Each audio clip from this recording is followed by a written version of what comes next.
So, yung sa harap, kasi ano tayo, hidden button. So, fold muna natin ito. Kinat ko na kasi ito kasama sa facing sa ilalim at saka yung sa buttons.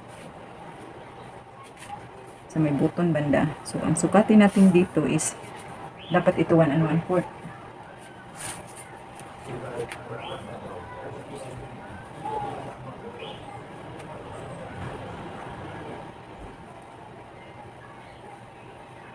Kasi kung 1 inch lang yung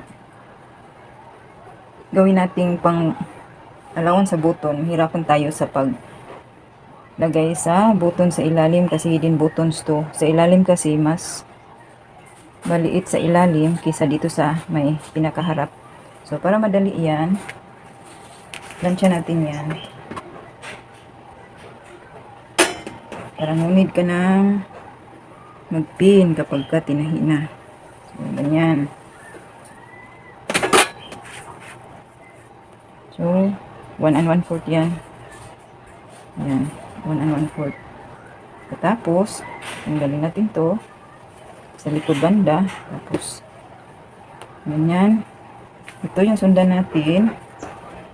Mag-fold na naman tayo para sa ilalim. So, sukat tayo ng 1 1/2. Tapos, fold. Pin muna natin siya para stable siya. 1 1/2. Tapos, pin.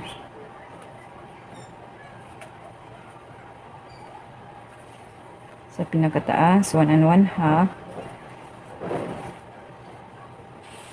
Tapos pin.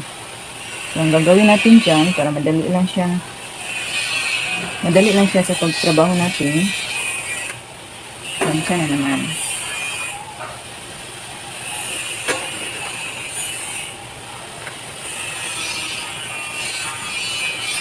Ayan. Tapos release natin.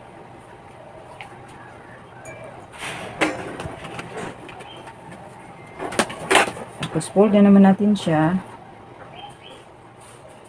Kailangan sobra dito na 1/4 or almost 1/4. Ganyan.